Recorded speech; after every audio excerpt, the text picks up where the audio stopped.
Bueno, muy buenos días a todos, bienvenidos a esta nueva sesión del curso de archivo de gestión y conservación de archivos audiovisuales y como les decía anteriormente, la clase de hoy estará enfocada en la presentación de del grabado como técnica de reproducción de imágenes en serie y las diferentes tipologías documentales que nacen desde el grabado. ¿Vale?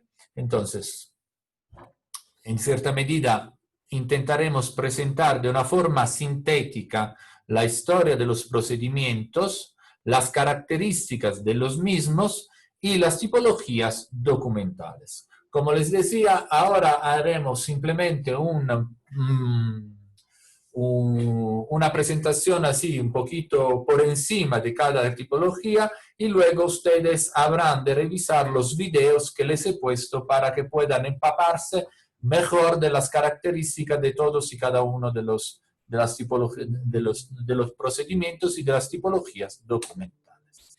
Aquí les he puesto una breve webgrafía sobre el grabado de diferentes instituciones que tienen estudios y cultura del grabado y, digamos, en cierta medida, no solo el interés, sino el grabado, enfocan el grabado como objeto de estudio, como documento, y, a través de su historia, evolución y sus características morfológicas y formales. Y les invito a darle una visión a cada uno de estos enlaces.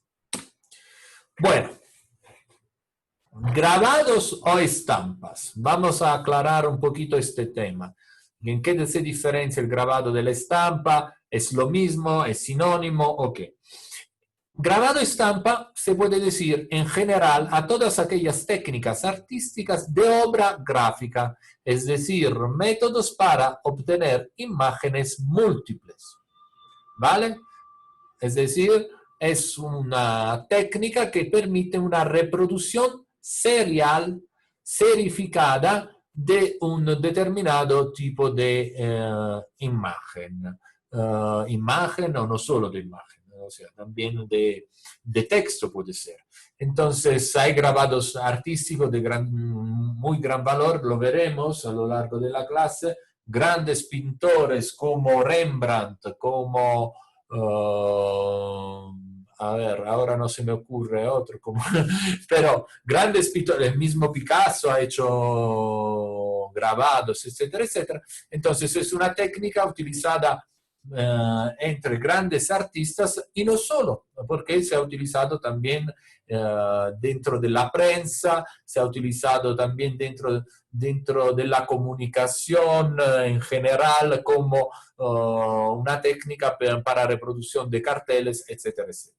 Entonces, es una grande familia documental, como les decía, en la cual básicamente caben objetos que pueden tener un valor cultural, artístico, histórico, de diferentes tipos de usos, pero a menudo, bueno, ese tipo de documentación que se le puede dar tratamiento archivístico, se le tiene que dar tratamiento archivístico en la medida en que estén en una institución que se dedica a este tipo de actividad. Sin embargo, también pueden tener un uso comercial, de compraventa, etcétera, etcétera, cosas que ya hemos dicho en general sobre los audiovisuales, ¿no es cierto? Y lo cual complica en cierta medida su gestión. Entonces, cuando hablamos de grabado, nos referimos no al grabado de por sí, sino a la matriz, ¿no es cierto?, de la cual nace el dibujo. Es decir, el grabado no es el dibujo de por sí, sino es el taco de madera, la plancha de metal, la piedra u otra materia incidida o cortada susceptible de recibir tinta y que permite trasladar la imagen al papel tantas veces como sea necesario, mediante un proceso de estampación o impresión. Entonces, el grabado es la matriz. Normalmente se dice, se le achaca, digamos, se le pone en la palabra grabado también a lo que es el resultado del trabajo. En términos epistemológicos y técnicos es equivocado, porque el grabado es allí donde el artista o el artesano es donde marca el dibujo y el texto que tiene que, a su vez, imprimir o estampar. ¿No es cierto? Entonces, el grabado es la matriz. Entonces, la acción de grabar se refiere al dibujar sobre la materia dura, incidiendo con la punta, un buril, un cincel, etc. Hay un sinfín de, digamos, herramientas que se utilizan para poder realizar el grabado, ¿no es cierto?, difieren, digamos, de la materia con la que, en la que se trabaja. Evidentemente, el buril es diferente si se trabaja en madera, en piedra, ¿cómo se llama?, en metal. Se graba sobre una plancha de metal o madera, pero a veces también en piedra. Veremos la técnica de la litografía, y que se transforma en matriz para la reproducción múltiple de imagen incidida sobre el papel. Por cierto, esta reproducción múltiple tiene una característica muy importante, y es la siguiente: no es una reproducción infinita de la imagen, por una sencilla razón. Cada vez que se realiza una copia, la matriz va perdiendo parte de su sustancia material. Y finalmente, eso implica que el dibujo va desapareciendo a lo largo del tiempo. La matriz, entonces, cuando se termina el proceso y la matriz ya no da, bueno, ustedes saben que los dibujos, los grabados, es decir, las estampas, resultado de grabados, se van poniendo con un número de serie. Entonces, uno de 100, 15 de 250, etcétera, etcétera. Y el valor económico de la obra depende del número de serie. Evidentemente, cuanto más están próximos a las primeras 10 reproducciones, tienen un valor mucho superior de lo que de las incisiones, de las estampas que se dan en las últimas, como, qué sé yo, la 89 de 90.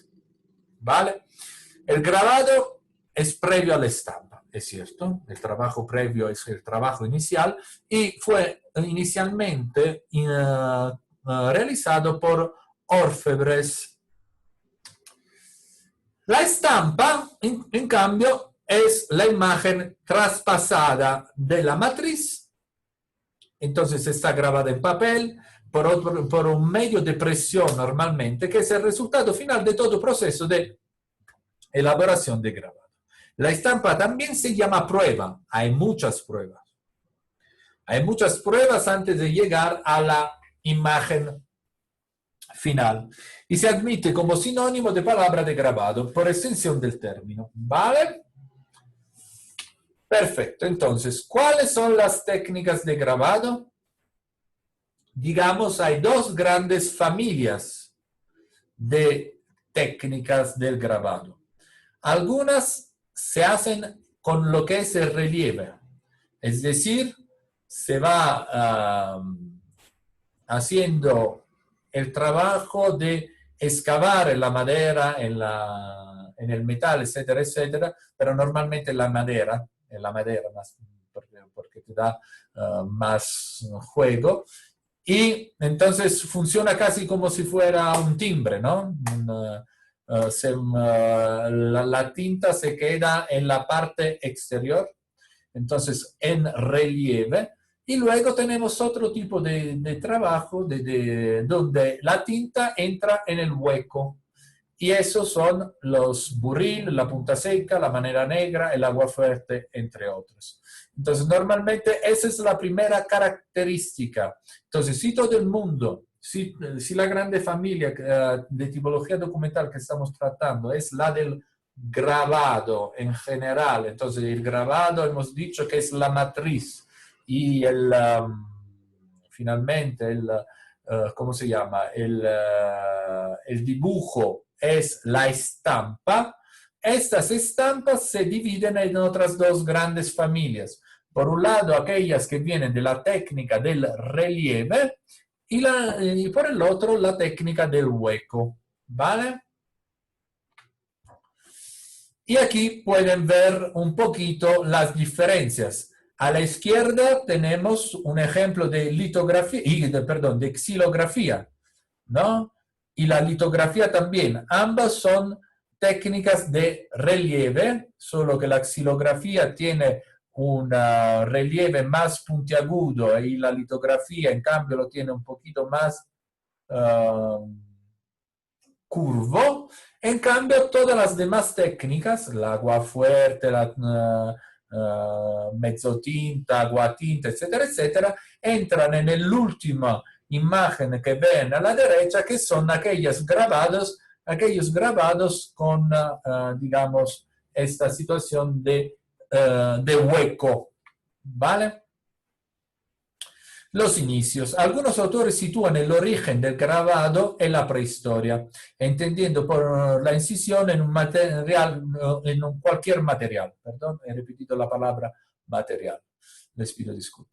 Sin embargo, su nacimiento se ha de hacer coincidir con la fabricación del papel y sobre todo con la intención de reportar una imagen en el papel. La primera técnica de estampación sobre madera fue aquella sobre madera. Entonces, la así llamada xilografía. Los precedentes de la estampación sobre madera los debemos buscar en los moldes artesanales para la estampación de telas o paredes. La más antigua conocida técnica, la técnica más conocida es China, como todo lo que es de éxito hoy en día, incluso el COVID-19. Pero la primera, ¿cómo se llama? Estampa, xilografía, la fecha es del año 869 después de Cristo. En Europa esta técnica no existió hasta el siglo XIV y apareció en el papel. Allí tienen un video que está también entre los videos que tendrán que ver. Bueno, entonces hemos dicho la xilografía. Luego tenemos las litografías y serigrafías. También se llaman grabados, aunque no se obtienen con los grabados, ya que son matrices y no se elaboran por incisión o corte encima de un soporte. Procedimiento que permite el paso de una individualidad de la obra artística, pintura o dibujo, y la duplicidad con el tiempo y la facturación múltiple.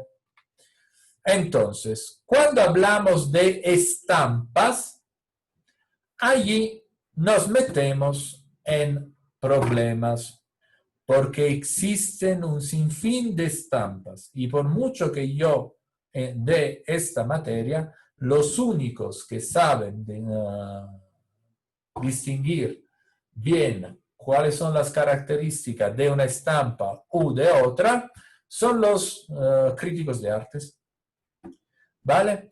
Porque cada estampa tiene su valor económico y comercial, pero sin embargo no todas tienen el mismo valor. Entonces tenemos la así llamada prueba de estado, prueba de trabajo, prueba de ensayo, prueba ante letra, prueba buena para tiraje, prueba del artista, prueba de comercio, pruebas de exhibición y luego prueba única.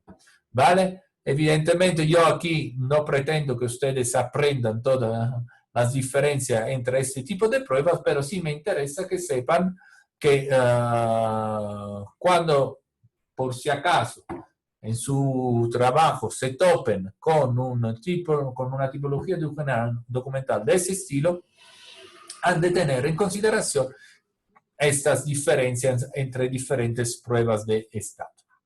¿Vale? Bueno, entonces, hemos dicho que la primera técnica de grabado es la xilografía. Se llama xilografía porque se trabaja la madera, ¿no es cierto? Y tenemos, es una técnica fibra o a hilo, a contrafibra o testa, tienen una plancha cortada y aquí tienen el famoso video que tendrán que ver en el aula virtual. Como hemos dicho antes, se conocía en China desde el siglo IX, en Europa no llegó antes del siglo XIV, las planchas normalmente se cortaban con un cuchillo, la tinta, lo hemos dicho anteriormente, la xilografía es una de estas técnicas que se define en relieve. Inicialmente venía utilizada para temas de votos o juegos de cartas, evidentemente, en Europa, pero desde 1455 empezó a ser utilizada para la ilustración de libros, ¿vale? Entonces, esta parte que estamos tratando aquí, por sus características, en cierta medida, es una tierra de la archivística que tiene también puntos en común con lo que es la bibliotecología. Luego, la primera técnica sobre metal es la así definida calcografía. Y es una técnica de incisión directa con punta seca a través del buril mezzotinta y también con incisión indirecta, es decir, con agua fuerte, agua tinta, que tienen otro tipo de características químicas, porque es el agua fuerte, el agua tinta, como verán en los videos, necesitan un tratamiento con ácidos, ¿vale? Allí tienen un video. Luego tenemos las técnicas del grabado en cobre, que como ustedes saben es otro material metálico y se llama calcografía. Esta técnica se empezó a utilizar, digamos, a partir del siglo XV, viene de la palabra griega calcos, que significa cobre o metal. Son planchas metálicas, evidentemente, más precisas y resistentes. Tienen esa característica.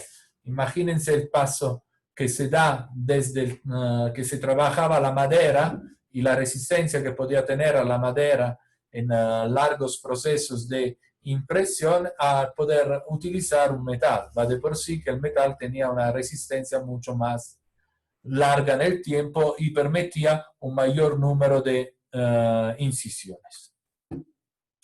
Se denominan con este nombre tipos de grabados realizados sobre matrices de metal que se pueden trabajar de forma directa, es decir, con el buril, punta seca, mezzotinta, de forma indirecta, agua fuerte, agua tinta, barniz blando, azúcar, etcétera, etcétera. Calcografía.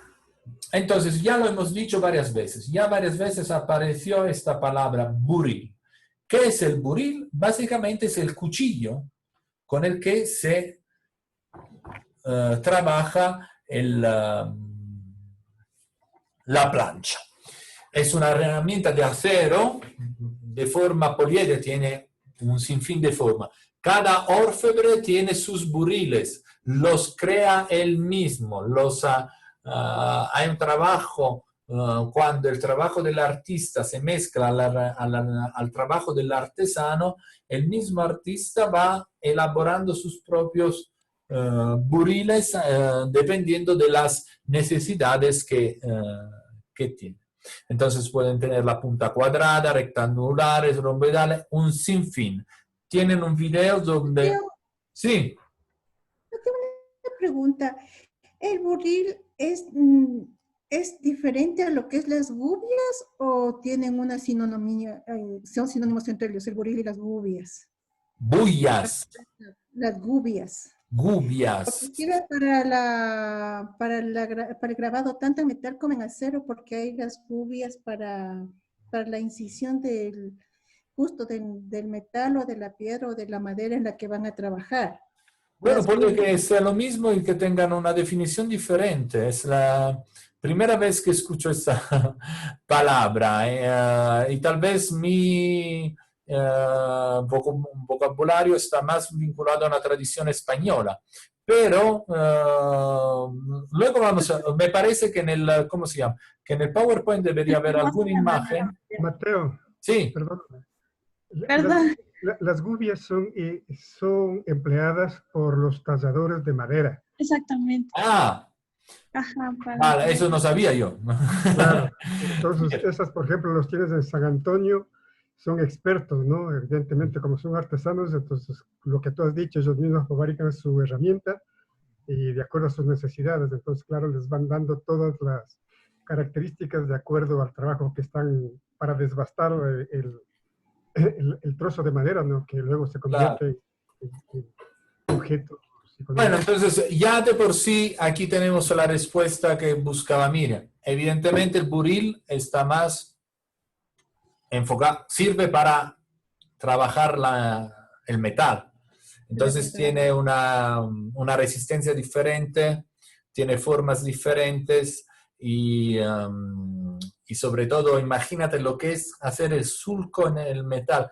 Los videos son muy clarificadores en este sentido, porque hay como un hilito de metal que se va sacando y con eso se va dibujando el metal. Entonces tienen una resistencia y un material de acero, básicamente. No puede ser de otro material porque y normalmente son mucho más finitos. Pero ya veremos algunos ejemplos en esta presentación. ¿Vale, Miriam?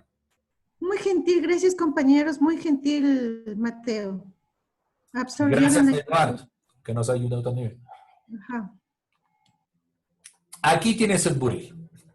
Mira, no sé cómo son las otras que decías tú, las gullas, pero que mira. Básicamente son bastante similares. Ajá. Claro, tienen su mango y evidentemente también su filamento metálico, la parte que hace la devastación, ¿no? Entonces, de la parte del formón, que es mucho más grueso, hasta las partes mucho más finitas para hacer trabajos más... Claro, el buril es más bien una herramienta que, como decíamos antes, viene de los orfebres, ¿no? De quienes trabajaban joyas, básicamente. Entonces y se adaptaron y se evolucionaron a la técnica del grabado y de la estampa en general. Bueno, aquí tienen el video y lo podrán ver y aquí pueden ver muy bien cómo se trabaja. Mira, dependiendo de la punta del buril, tienen un diferente tipo de surco, ¿no? Entonces, eso es la técnica por hueco, lo que decíamos, ¿no? Entonces, el artista va creando los huequitos y luego se llenan de la tinta. ¿Vale? Luego tenemos lo que es la punta seca. Es una barrita de acero muy duro, cilíndrica, afilada cónicamente por una punta. Se diferencia de las otras técnicas que hemos visto por los matices que deja en cada lado del surco, los cuales provocan veladuras en la imagen debido al hecho que la tinta se acumula a su alrededor. Entonces vamos a ver la característica de la punta seca, ¿cuál es? Ahí lo tienen. Es bien diferente. Eso da surcos mucho más matizados. Ahora les estoy presentando las técnicas. Luego veremos los resultados con ejemplos de estampas, ¿vale? Entonces, esos son los instrumentos para lo que es la punta seca. Y como pueden ver, se trabaja más bien en lo que es no una dimensión perpendicular a la matriz, pero más bien en lo que es una oblicuo. Y eso crea matices en la imagen, ¿vale? No es un surco único y bien marcado. Luego tenemos el modo negra o la así llamada mezzotinta. Se empieza grabando sobre toda la superficie de la plancha virgen con un instrumento llamado berceau en francés o en inglés me gusta más, rocker, que consta de una hoja de acero durísimo con una cara estirada y con una sección divergente al plano de la plancha horizontal, adaptado a un mango. El movimiento de cuna provocará surcos apretados con minúsculas rebabas y que dará un negro intenso y aterciopelado, allenando los surcos con el rascador y el bruñidor obtendrán grises con gradaciones hasta el blanco. Entonces, si lo que hemos visto antes, es decir, la punta seca ya tenía la capacidad de crear matices, con esta otra técnica, la manera negra o la mezzotinta, tenemos todas las gradaciones del negro hacia el blanco, los grados de grises del negro hacia el blanco, ¿vale?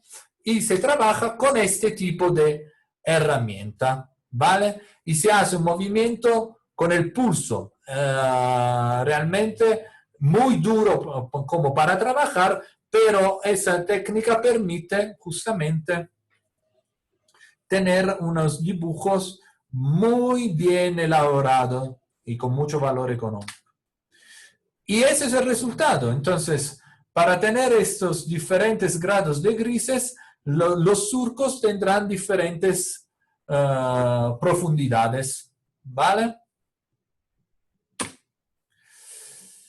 Luego tenemos la calcografía punteado o así dicho a modo de lápiz. Se utiliza exclusivamente la ruleta, que es una pequeña rueda dentada, gira sobre sí y está adosada a un mango. Sirve para hacer puntos directamente en el metal, por lo que se pueden hacer líneas punteadas hasta componer toda una imagen. El resultado tiene apariencia de dibujo hecho al lápiz, ¿vale? Y son estos. Son rueditas, miren, son rueditas con puntos. Entonces, la sensación que se tiene al ver la imagen es casi la de ver un dibujo hecho con el lápiz. Finalmente llegamos a aquellas técnicas que tienen otras características como el agua fuerte y el agua tinta, que necesitan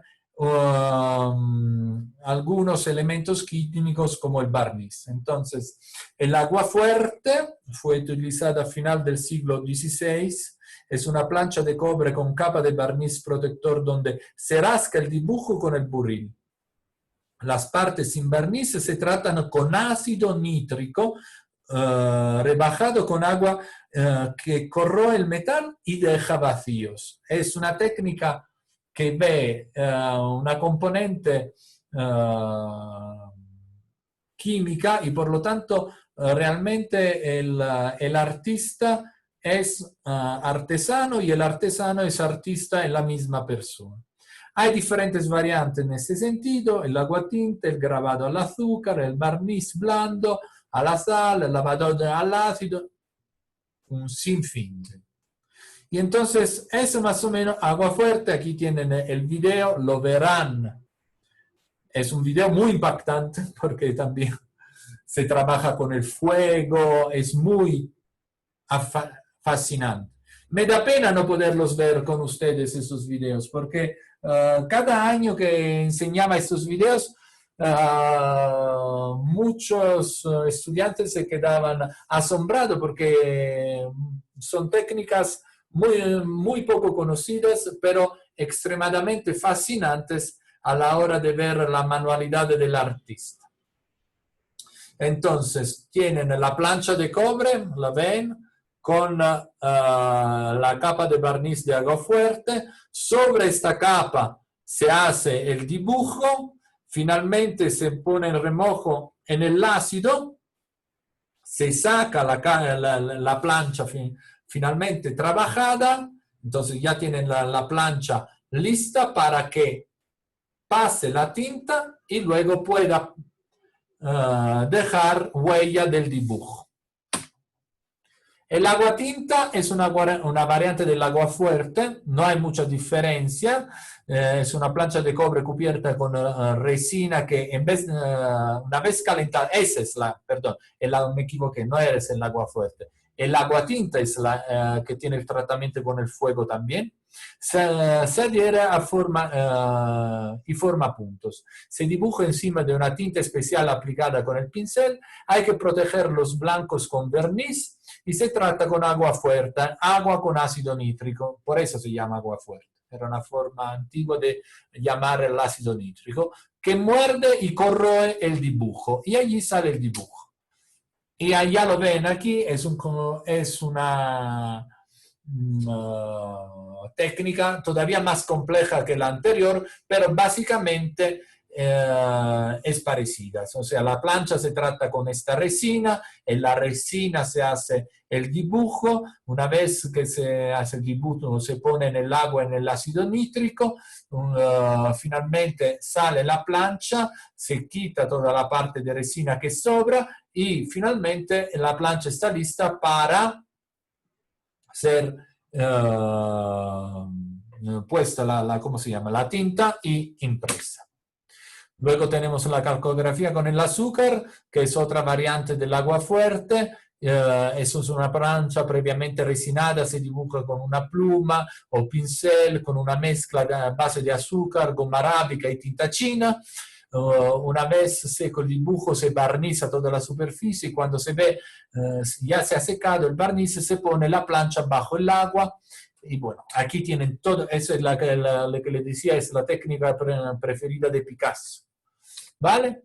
Y como ven es una técnica todavía más compleja de la anterior, pero finalmente la diferencia de estas técnicas, que contrariamente a las que hemos visto antes, es que todas pasan por un baño de ácido. ¿Vale? Ahora llegamos a una técnica más reciente y esta técnica que vamos a ver ahora, la litografía, es el punto en común con la clase que tendremos el día lunes, porque es el punto en común con la, ¿cómo se llama? Los carteles. Los carteles como tipología documental, los carteles como medio de comunicación, como instrumento de propaganda política y comercial. Los carteles, en línea general, a partir de finales del siglo XVIII, principio del XIX, utilizaba esta misma técnica, la técnica de la litografía, es decir, el grabado en la piedra.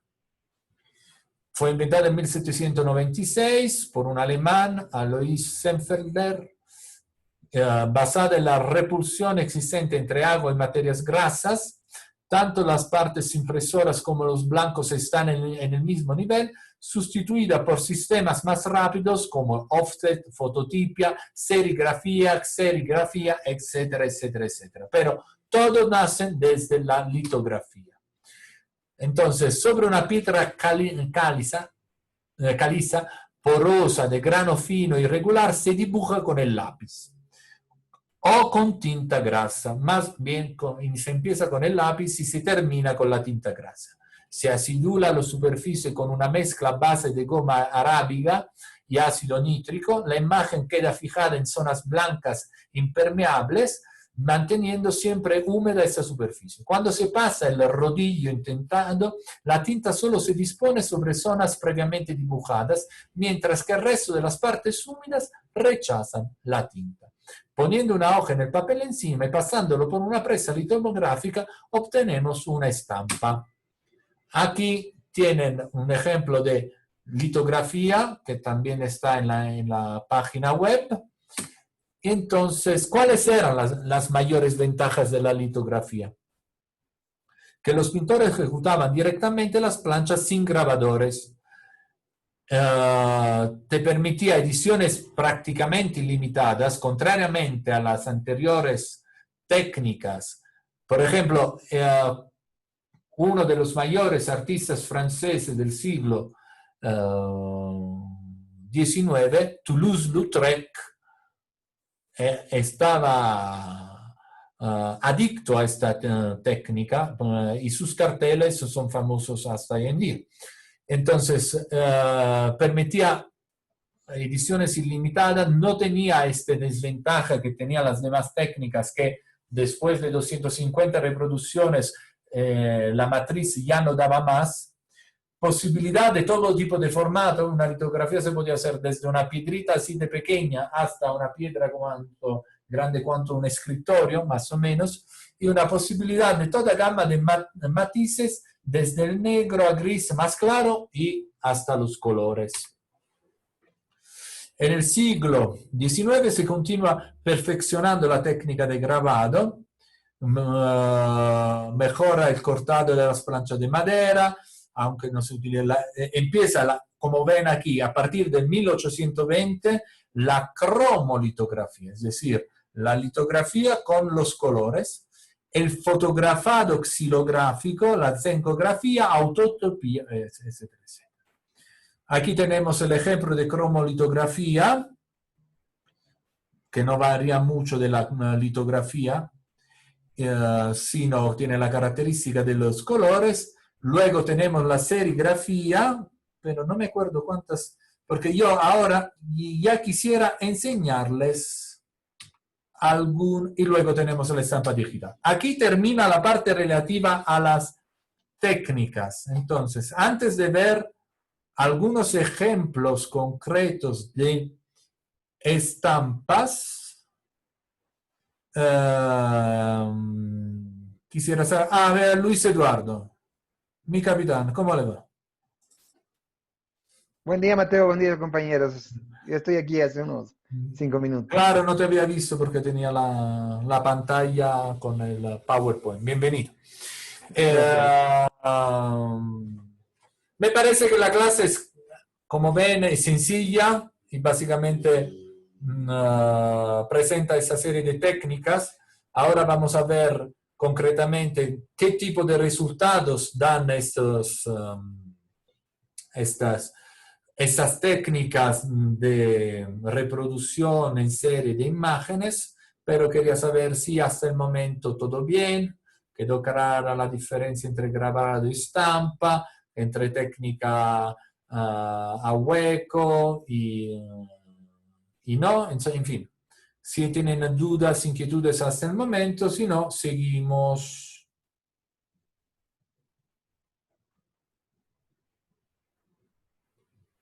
Todo bien. Fácil. No es tan complicado como la epistemología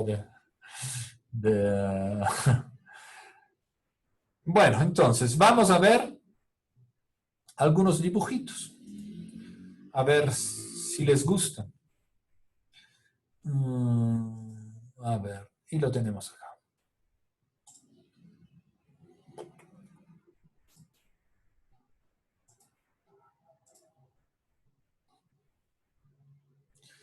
Entonces, vamos a ver, grabados estampas, eso lo hemos dicho.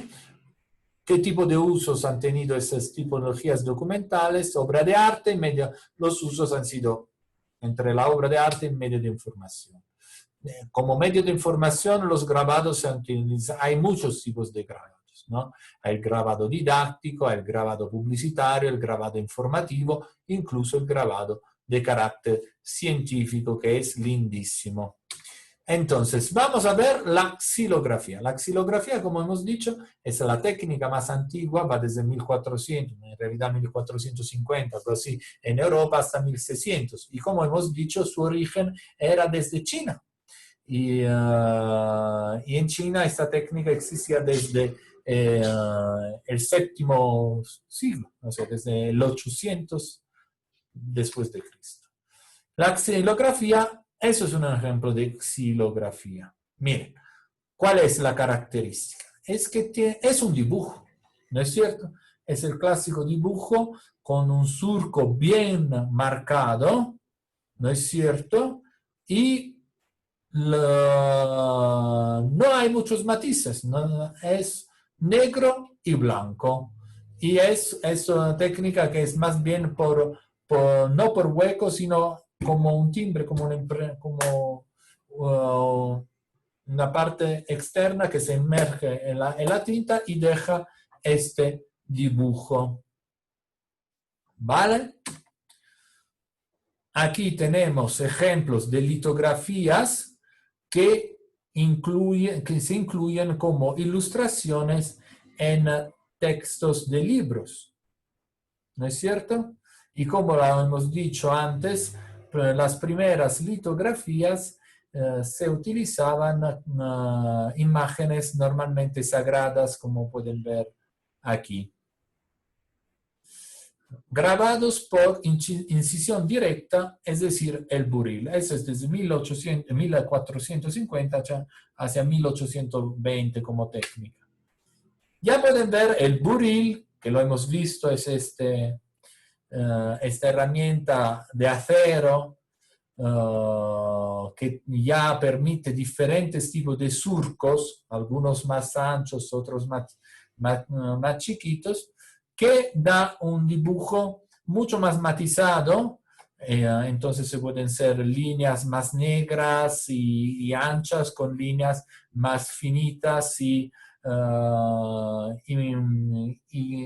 con diferentes intensidades de gris, y permite un dibujo más elaborado, como los que pueden ver a la derecha de su pantalla.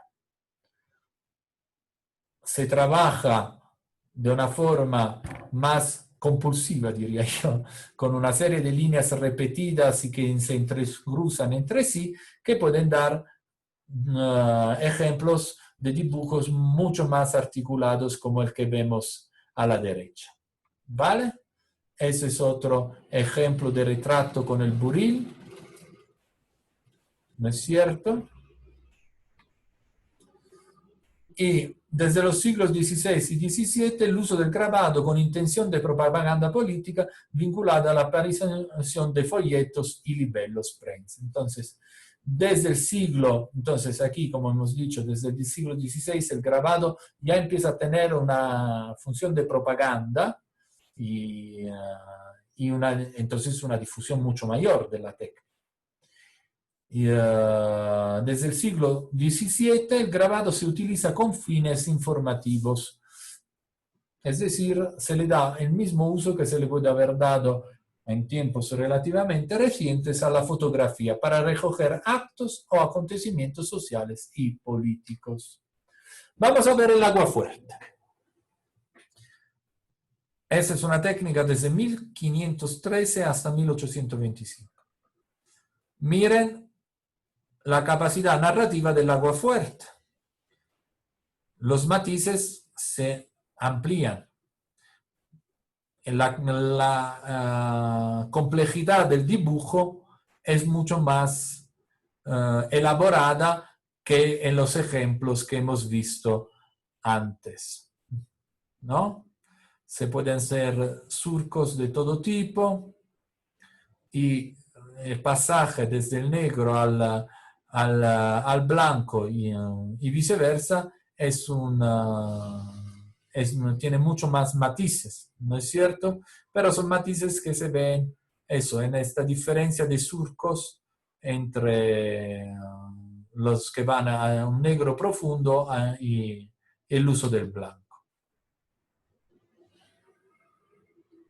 ¿No es cierto? luego todo depende del estilo narrativo del autor. En cambio, aquí vamos a ver la manera negra o la famosa mezzotinta, desde 1650 a 1860. Aparecen los colores, aparece un dibujo mucho más elaborado que permite tener un uso diferente también de la profundidad, de los contrastes. Normalmente los colores se ponían después, pero había quien podía tener la capacidad de utilizar los colores directamente en fase de prensa. Y aquí ya ven la mezzotinta, cómo llega casi a parecerse a un dibujo fotográfico. Realmente es impresionante la apariencia de este rostro a un rostro fotografiado, ¿no es cierto? Comparado a los que hemos visto antes, se acerca siempre más a la perfección que podía tener un pintor en su obra y hasta al uso de la fotografía. No es una casualidad que la fotografía nazca como técnica de reproducción de la imagen de la realidad. Como veremos a partir de la semana que viene, la fotografía nace a raíz de una evolución tecnológica del estudio de la imagen que se daba también a través de esto que vemos en las técnicas de grabado.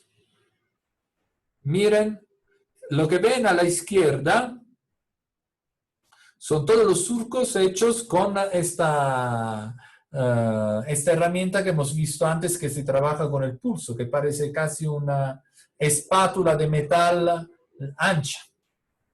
Y todo se trabaja así, se dibuja con el movimiento del pulso. Y poco a poco, dependiendo de la profundidad del surco, podemos tener esas zonas negras como las que tenemos en el bajo de la imagen, la parte baja de la imagen, digamos a la altura del codo de la figura que sujeta el violín, hacia los matices claros de la parte alta a la derecha del rostro que te dan la sensación de una luz transversal y que está detrás de la imagen de la persona. ¿Vale? So, para que vean el trabajo que está detrás de este tipo de imágenes. Este siempre me dio miedo, se parece a un Frankenstein casi, pero miren la profundidad de los negros y de los blancos y de las líneas. Dependiendo del tipo de herramienta, se podía tener una imagen bien diferente, dependiendo de la intención del artista. Desde el siglo XVIII se difunde el grabado así definido científico, bien para el uso de ciencias naturales, de medicina, para el desarrollo, a los amigos del ejército les gustará, de estrategias militares, de planimetría urbana, para la construcción de edificios, etcétera, etcétera. Entonces, ya no es simplemente un dibujo artístico o con fines meramente políticos de comunicación, sino este tipo de documentos se pueden encontrar en museos de ciencias naturales, en archivos de medicina, en archivos militares, en archivos municipales para la historia de la planimetría urbana, etcétera, etcétera. ¿Por qué digo esto? Porque a menudo se me observa, pero nosotros trabajamos en archivos administrativos, en el archivo histórico. No, en muchos tipos de archivos podemos toparnos con estas tipologías documentales, ¿vale? Vamos a ver ejemplos de agua tinta, que es otra derivación del agua fuerte, como hemos dicho, y esta agua tinta se desarrolló desde 1870 hasta 1830. No es casualidad. que esta técnica, digamos, su auge termine en 1830. Porque en 1831 un señor francés, Louis Daguerre, patentaría el invento de la fotografía. Y marca un antes y un después con respecto a este tipo de técnicas. Y aquí ven, el agua tinta permite este tipo de dibujos, que eso es casi el tatarabuelo del cómic, como podemos ver. Y aquí tenemos un dibujo científico de naturaleza. Miren cómo es elaborada el surco, visto aquí de cerca.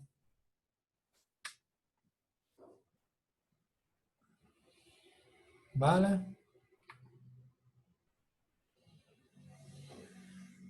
Esa que ven es una aguatinta coloreada en fase de prensa, no a posteriori. Se ve en el surco que la tinta se mezcla perfectamente con la tinta sin color del dibujo. Luego tenemos la técnica del punteado, que da mucha profundidad a la imagen. Y, como pueden ver, se parece también, eso puede ser, desde lejos, confundido con un dibujo de lápiz. ¿Vale?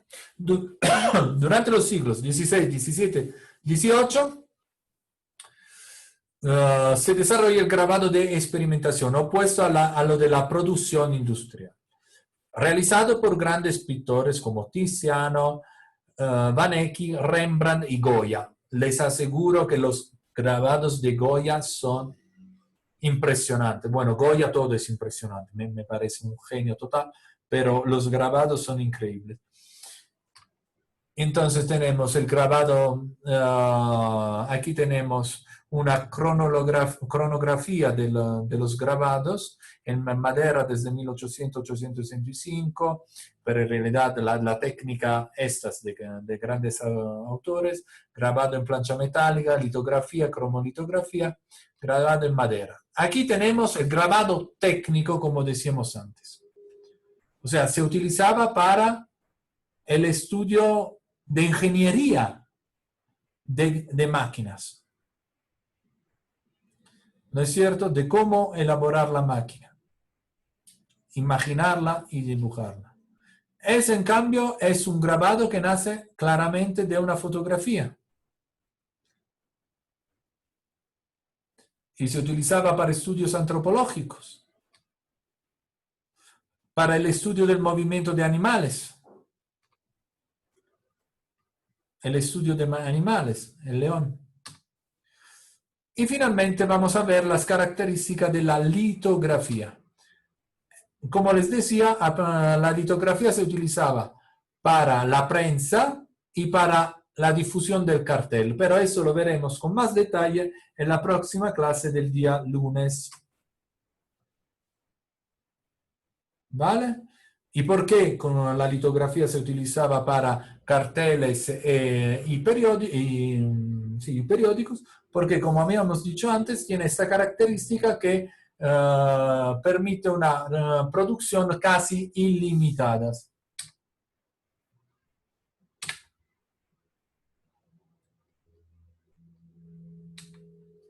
La cromolitografía la tienen aquí. Es el uso de la litografía con los colores.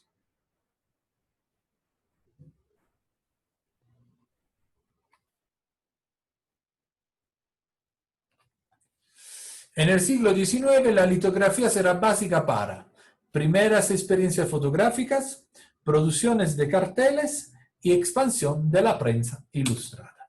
El grabado no es el referente icónico que establece un puente entre la tradición pictórica y los modelos visuales que se desarrollarán a partir del siglo 19. Por eso hay un anillo de conjunción entre todo lo que estamos viendo ahora, el desarrollo del cartel y finalmente el uso de la fotografía. El cartel, el cómic, la fotografía tienen el grabado como precedente, vínculo entre el pasado y las aportaciones que han permitido el desarrollo de la estructura visual en el sentido más amplio. Entonces, hasta aquí llega la presentación del día de hoy. Entonces, no sé qué les parece, si la cosa les interesa. Evidentemente, toda la explicación que yo he hecho queda coja si no van a ver los videos. Porque allí van a ver todos realmente cómo se realizan estas técnicas y cómo cada técnica se diferencia de las otras y la importancia del procedimiento en la elaboración del documento. Como hemos visto, son documentos que han tenido muchos usos a lo largo del tiempo, no son usos meramente artísticos, a pesar de que todo el documento pueda tener un valor artístico y por lo tanto comercial.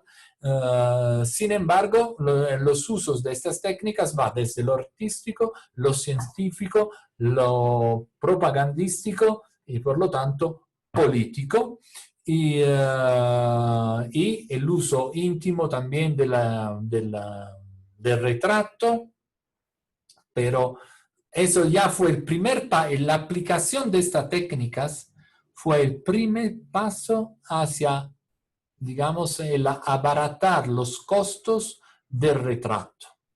El retrato era algo súper caro porque solo las clases altas y ricas, normalmente nobles, podían tener el lujo de tener un retrato. Entonces la producción en serie permitió abaratar los costos del retrato. El retrato antes era solo pictórico y finalmente este costo bajaría rápidamente con el uso de la fotografía, que democratizaría, digamos, la posibilidad de acceder al retrato. Hasta las clases más bajas podían tener su fotografía. Entonces, hemos tenido un pequeño viaje en el tiempo desde la China del siglo VIII hasta, digamos, la Europa del siglo XIX. Evidentemente, todas estas técnicas llegarían a América paralelamente a los procesos lamentablemente, de colonización y por consiguiente, bueno, utilizándolo utilizados durante los procesos de independencia como instrumentos de propaganda política, se han difundido en todo el continente americano, desde Estados Unidos hasta Argentina. Entonces no son cosas que se quedaron en Europa, y documentos de ese estilo los tenemos en todo país latinoamericano también. Entonces, quedo abierta a sus observaciones, preguntas, dudas, inquietudes o críticas, siempre y cuando no afecten su nota final. Broma. Nada más una pequeña acotación, Mateo y compañeros. Bueno, estamos tratando este tema de los grabados, o sea, esta forma de expresión, ¿no? Pero esto veo que siempre, y claro, eso está detrás, sino siempre va acompañado de la presencia de un artista. Y todo lo que acabamos de ver es maravilloso, ¿no? O sea, ya el resultado. Pero atrás de eso hay una historia de cada uno, o sea, el trabajo de cada artista. Y luego en el tema archivístico, esa información considero yo súper importante, si es que obviamente esto forma parte, como hemos dicho, de algún tratamiento documental, ¿no? De esta tipología, digamos, Claro. de documentos. Nada más eso quería. Sí, sí, sí, el artista, la función del artista está muy bien vinculada a la historia de estas tipologías documentales. Entonces, la función del artista está vinculada también a los procesos políticos, sociales, militares, científicos que se daban en un determinado tipo de época. Aquí pueden encontrar también esos tipos de tipologías en hemerotecas, porque a veces, o más bien en bibliotecas antiguas. Como hemos visto, la litografía, la primera técnica, la técnica del dibujo sobre, no litografía, perdón, me equivoco. La xilografía, la litografía es sobre piedra, la xilografía es sobre madera, ilustraba, tenía el fin de ilustrar libros. Entonces, es una historia, a través de estas tipologías documentales nos acercamos al artista, al artesano, al estudio del documento, de la bibliotecología. O sea, lo que me fascina de la materia de archivos audiovisuales es que nos abrimos a una pluralidad de mundos que tienen vínculos con la archivística, que todo esto que hemos visto sí puede tener un tratamiento archivístico siempre y cuando estén en una organización de archivo. Evidentemente tendría otros fines si estuvieran... Bueno, miren, con que vayan a la casa del hombre, a la capilla del hombre, perdón, de Guayasamín, en la tienda venden una cantidad impresionante de grabados e incisiones de Guayasamín.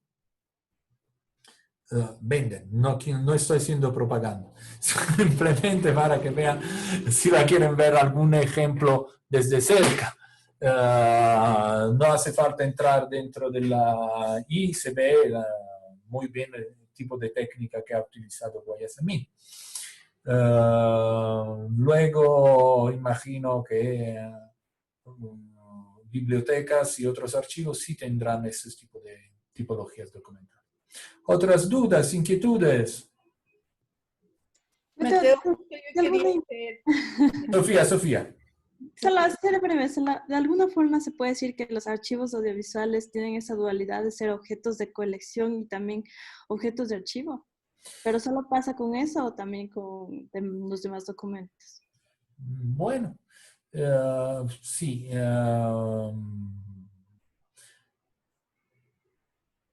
Podemos tener colecciones, ¿vale? Pero, y eso vamos a introducir un tema que veremos también en la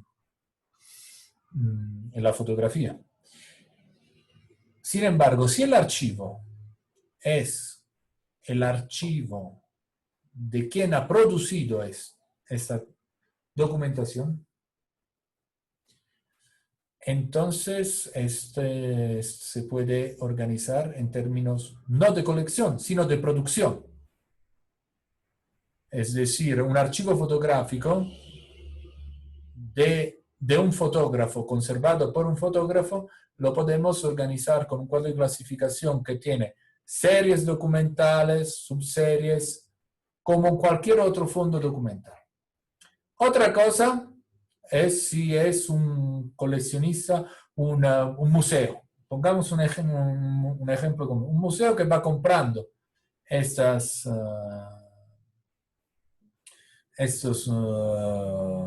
documentos y por lo tanto le da un orden de colección. Entonces allí sí podemos tener la dualidad. ¿Vale? No sé si lo he dejado claro. Perfecto. Miriam. Creo que esta... Gloria, perdón. Sí, la observación que te iba a hacer es que este tipo, no sé si son ilustraciones, son inherentes a documentos de los distintos centros de información, llamémosle, que aglutina tanto a bibliotecas, archivos o centros documentales. Por eso nos encontrábamos en uno de los documentos primeros que analizamos, los artículos de las primeras sesiones, en que para su tratamiento técnico, dentro del listado de herramientas, te ponía las reglas de catalogación angloamericana, sí, o las normas del Congreso de Estados Unidos, que son más bien herramientas que se utilizan en las bibliotecas. Exactamente. Por tanto, este tipo de ilustraciones nos une de alguna manera a una de las unidades de información de las cuales devenimos, digamos, como archivos. Entonces, aquí mi pregunta perdón. Para ti ahí es, en caso de que tuviéramos como documentos dentro de un archivo, documentos que más bien sean bibliográficos, tendríamos que aplicar estas normas que son precisas para documentos bibliográficos, sin tener que desvirtuar que sean parte de nuestro archivo. Esa duda me quedó después de la lectura, pero no la hice la vez anterior, valga la oportunidad para poder hacértela ahora. Me parece una pregunta muy pertinente y el tema es siempre lo mismo, en el sentido que yo te doy mi punto de vista, ¿vale? Eso no quiere decir que yo esté en lo cierto. Claro. ¿Cómo claro? Estoy en lo cierto. Esa duda me quedó a mí, estaba buscando y no he encontrado respuesta, entonces también te explico. nos toca tomar decisiones. A mí me parece, eso tiene mucho que ver con lo que hablamos varias veces, también en las reuniones que tuvimos con el Guillermo. Mi punto de vista se refiere siempre a la política archivística. Y como ustedes habrán visto con el Andrés Segovia, todos los huecos y fallas que tenemos dentro de nuestro sistema normativo archivístico. Mi punto de vista deriva de mi formación, es decir, yo me formé en Cataluña con la ISAGET y allí hay una política archivística bien determinada por la Comunidad Autónoma de por la Comunidad Autónoma de Cataluña. La Comunidad Autónoma de Cataluña ha creado una norma de descripción archivística aplicando la ISAGET. ¿Qué quiere decir esto? Agarró la norma internacional, la ha desarrollado y le ha dado una efectividad normativa en el contexto social y archivístico de Cataluña. ¿No es cierto?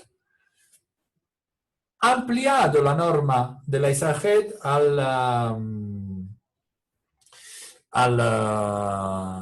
al contexto de los documentos audiovisuales. De hecho, yo trabajé año y medio en el Archivo Fotográfico de Barcelona y aplicábamos la ISAGET en los campos relativos, la NODAC, es decir, la norma de descripción archivística de Cataluña, en los campos relativos a este tipo de documentación. Pero, ¿qué quiero decir con esto? Que era la misma política que permitía encalanar esta necesidad a través de una normativa de descripción. En cambio, en el Ecuador, como que no tenemos en ninguno de estos leyes, desde la ley de archivos, la ley de cultura, normativa, reglamento, aplicación de la normativa, otro reglamento, etcétera, etcétera. Nadie habla de cómo te dicen, a lo mejor te dicen, hay la función de describir, los archivos se tienen que encargar de la descripción, pero le da toda la libertad para que cada archivo, cada institución haga lo que le dé la gana. Y eso no crea criterios homogéneos. Ahora, con respecto a lo que tú dices, yo pienso que allí hay que pensar en términos institucionales. ¿En qué sentido? Si somos archivos, le tenemos que dar tratamiento archivístico. Si somos biblioteca, le podemos dar tratamiento bibliotecario. Si somos centro de documentación, otro tipo de tratamiento. ¿Por qué? Porque tenemos que ser fieles a lo que, son nuestros objetivos como institución, evidentemente. Así que luego o sea, siempre caemos en una decisión individual, porque si tú me dices, es que yo he revisado esta normativa del Congreso de Estados Unidos y la veo más pertinente, perfecto, la puedes aplicar, porque nadie te dice que tienes que aplicar la ISAGED o la CPF, la ISAR-CPF o otra normativa, porque estamos siendo dejados al azar. Una vez, la primera tesis que yo he tenido que estaba en el, ¿cómo se llama? En el tribunal de tesis, la primera tesis que me topé era una elaboración de un instrumento de descripción para el archivo municipal de Quito en una serie específica que no me acuerdo cuál era esa serie. Bueno. ¿Y qué pasó? Que la estudiante había añadido campos a los campos de la ISAGED. Porque dices, esto es porque esta tipología documental no se puede decir que es un productor o algo así. Digo, no, pero no podemos dar una interpretación personalística tan personal a una norma, porque eso siempre depende del hecho que no tenemos unas guías que nos encanalicen esto. Y terminamos aplicando lo que nos da la gana. Entonces, no le veo mal, pero yo soy más partidario de una idea que se desarrolle más bien una política coherente y que finalmente podamos tener una norma ecuatoriana de descripción documental con las referencias a los diferentes tipologías documentales y diferentes tipos de archivos para poderla aplicar. Ese es mi punto de vista. Luego puedo estar equivocado. No, Pero, así es, Mateo. Ese es el panorama en el que nos tenemos que mover. El trabajo los archivistas. Pero sí estamos en una materia en la que, digamos, estamos bajo, o sea, vamos a ver mucho más evidentemente cuáles son los vínculos, los puntos en común entre las diferentes otras ciencias que forman la ciencia de la información.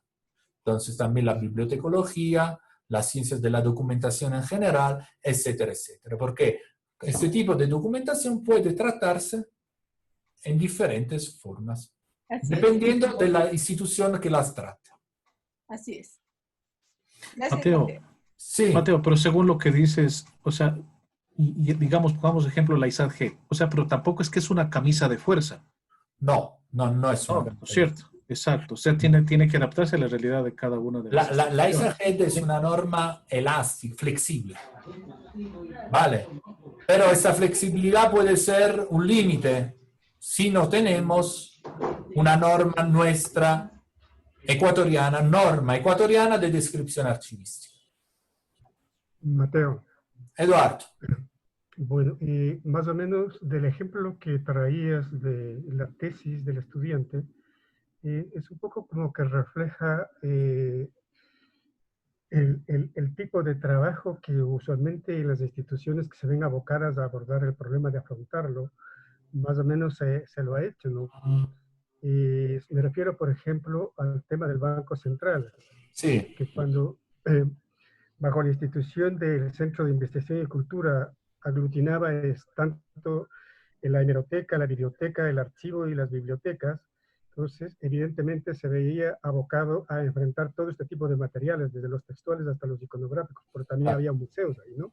Exactamente. Entonces, cuando tocaba hacer el tema de las descripciones, entonces lo que había es un acomodo realmente a la norma bibliotecológica a través de las RSA 2, ¿no? De las reglas angloamericanas. Teniendo en cuenta que dentro de estas reglas, entonces había ciertos apartados que hablaban sobre la fotografía, sobre los manuscritos, sobre, en fin, una cantidad de tipología documental. Pero el tema es que, claro, esta norma no estaba desarrollada netamente de una manera muy, muy completa para estos tipos de documentos. Más bien, su énfasis siempre estaba referido a los temas bibliográficos, era su fuerte. Entonces, ahí había esos vacíos y, de hecho, la gente que tenía un conocimiento más o menos sobre la historia de la fotografía o cualquier cosa, entonces se requería hacer una suerte de conciliábulo ahí entre todos los involucrados para ir más o menos haciendo una normativa que vaya desbrozando cada uno de los elementos. Y se encontraban las complejidades. Y creo que jamás, o sea, terminamos de hacer una normativa, ¿no? Realmente porque siempre aparecían cosas inmanejables, ¿no?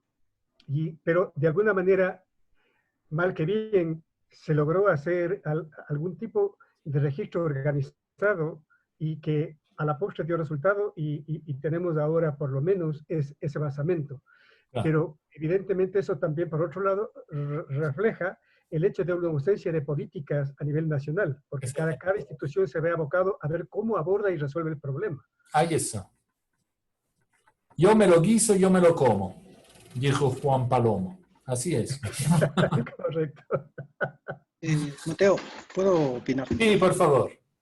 Yo creo que el personalizar los procesos dentro de las instituciones tampoco es recomendable, porque el tratamiento que se da de acuerdo al técnico, es decir, por ejemplo, la fotografía que cataloga patrimonio cultural es una ficha técnica hecha por una persona graduada en museología, pero si es catalogado por un bibliotecario tiene a inclinarse a las reglas de catalogación angloamericanas. Entonces, es muy complicado. Yo tengo la experiencia acá en la biblioteca donde hay mucho material, claro, ubicado en el archivo. ¿Y cómo se aplica una descripción si no está estandarizada a nivel internacional o local? Entonces, se vuelve una dificultad. Bueno. Entonces, es muy difícil llegar. Pero es justo, o sea, el propósito, si esta es la realidad en la que vivimos, bueno, en primer lugar, abogo a que esta realidad pueda cambiar. Y lo primero que desde mi punto de vista se está cambiando es el nivel de formación de los profesionales. Ustedes están aquí para formarse, para tener criterios más amplios del burócrata que dice, al archivo mandamos que sabe de museos, porque museos y archivos es lo mismo. No. El burócrata puede ser burócrata y tener sus límites, pero por lo menos frente a una situación actual, ustedes ya tienen una serie de criterios que los pueden aplicar de una forma diferente. Ahora bien,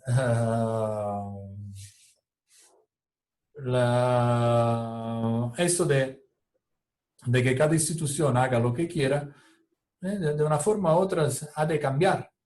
Ha de cambiar y yo sabía que tenía conocimiento de que, o sea, me habían consultado que este gobierno quería hacer una nueva ley de archivo y tal, y la cosa, primero con la huelga de octubre, luego con la pandemia, ahora ya están en campaña electoral. La cosa se quedó allí. Vamos a ver quién viene, si tiene el interés, si podemos presentar propuestas desde la sociedad civil, desde la academia, para que la cosa pueda, porque el panorama es el que acaban de ver en la asignatura del Andrés. ¿Vale? Y eso. Mateo. Eduardo, te veo muy azul. ¿Qué te pasa? Parece noche. Parece que está en el estadio de Melec. Sí. Bueno, un minuto de silencio por los hinchas del Barcelona. ¿Ganaron? ¿Qué? ¿El Barcelona? Ah, el Barcelona de veras. Sí, sí, sí. Bueno, aparte. Dígame, Luis Eduardo. No, yo decía, realmente es importante tener una homologación para el lenguaje comunicativo que deben tener en las instituciones en cuanto a sus campos de acción. En este caso, diría yo, nosotros los archiveros, ahora, como bien lo decía Roosevelt, siempre hay cargas de museólogos, conservacionistas, etcétera. Tienen tiene su carga de formación en lo que desarrolle. Sin embargo, yo pienso que en esto de la comunicación que se aplica en cualquier ciencia para poder tener un lenguaje, por lo menos, diría yo, regional, es importante tomar ejemplos que nos llevan un poco de ventaja, diría yo, en lo que es de la reglamentación, como lo hemos analizado en las otras materias.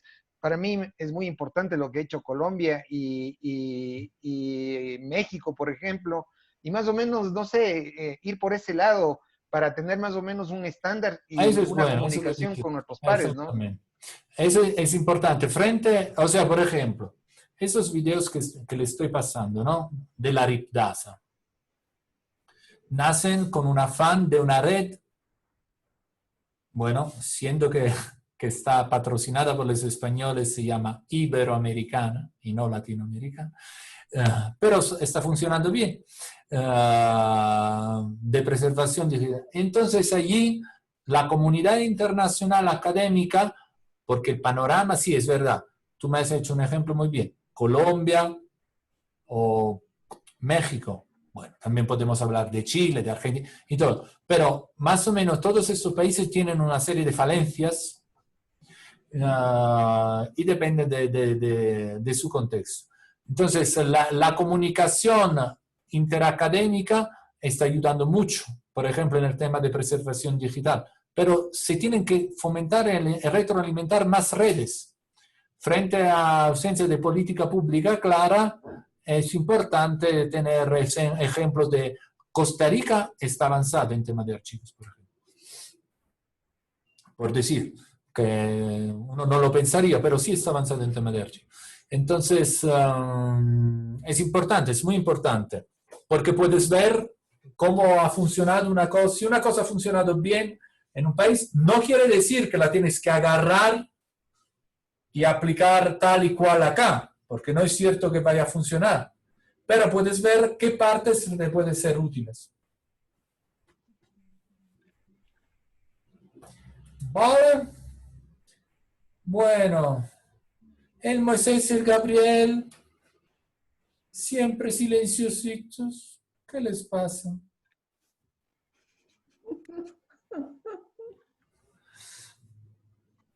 ¿Cómo les va, Gabriel, Moisés? ¿Están? Sí, Mateo. Bien, Mateo, bien, echando la clase. ¿Cómo les va? ¿Qué le pareció la clase?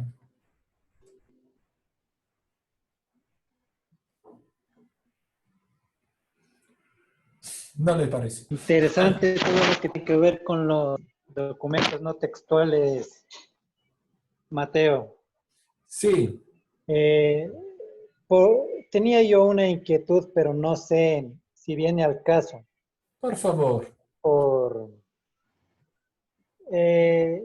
Hay un tipo de material que en 1995 se hizo en en madera. Yo digo que es un material por la trascendencia en la historia.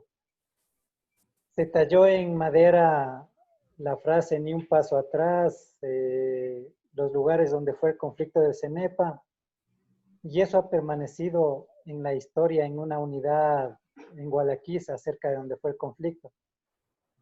¿Ese material tiene algún tipo de valor en la archivística o sería para un museo? Bueno, por lo que tú me dices, me parece más para el museo, ¿no? Y también tendrá su sentido en el contexto donde se hizo. Tal vez si solo lo sacáramos de allá. Pero es un material que tiene valor. Me gustaría ver por lo menos una foto de este material del que me estás hablando, porque no puedo entender si es algo, o sea, ya lo has visto. La matriz no es el documento. En este caso, esto que me dices tú, tengo entendido que no está hecho con el fin de hacer un documento, sino más bien es un monumento.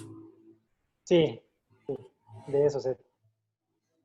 Así que no es archivístico. Es más bien para museo. ¿Vale? Ya, bueno, maestro, gracias. Entonces, señores, como que tienen que ver muchos videos,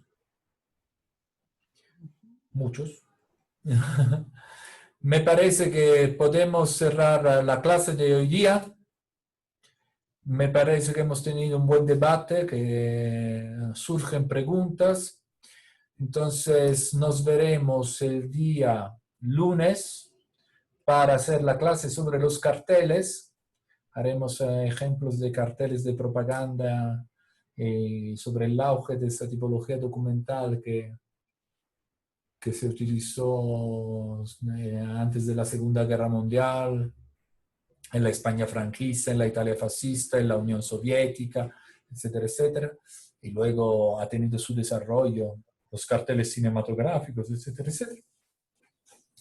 Y bueno, será una clase previa a lo que será el meollo del curso. Es decir, empezaremos a partir del miércoles a tratar el tema de la fotografía, y la fotografía tendrá una serie de clases específicas. El miércoles, el viernes, el sábado se verá una película entera dedicada a la génesis de un archivo fotográfico, y allí les explicaré, aparte de todos los aportes que me tienen que hacer en el aula virtual, aparte de estos que, como les dije, tienen una parte de nota consistente, son 5 puntos, les explicaré cuál será el trabajo con el que se otorgarán los otros 5 puntos. Entonces, la clase del lunes intentaré que no sea tan pesada, porque luego llega la fotografía. ¿Vale? Bueno, cualquier duda, cualquier inquietud que tengan, cuenten conmigo. Me pueden llamar, y nos vemos el día lunes. Y bueno, les animo a que durante este fin de semana vean los videos, participen, hagan sus aportes sobre 2 tipologías documentales, las describen, las ven las características, etcétera, etcétera, y luego ven el video de preservación digital, y allí me van a poner los puntos claves del video como la otra vez. Esta vez lo podrán hacer directamente en el aula virtual, ¿vale? Hasta el día lunes. Éxitos, ¿vale? Nos vemos. Un saludo y vamos a ver si logro sacar esos videos que no sé en qué punto se han escondido en mi ordenador, ¿vale? Bueno, un saludo y que les vaya bien. De todas maneras, hasta el día lunes. Hasta el lunes.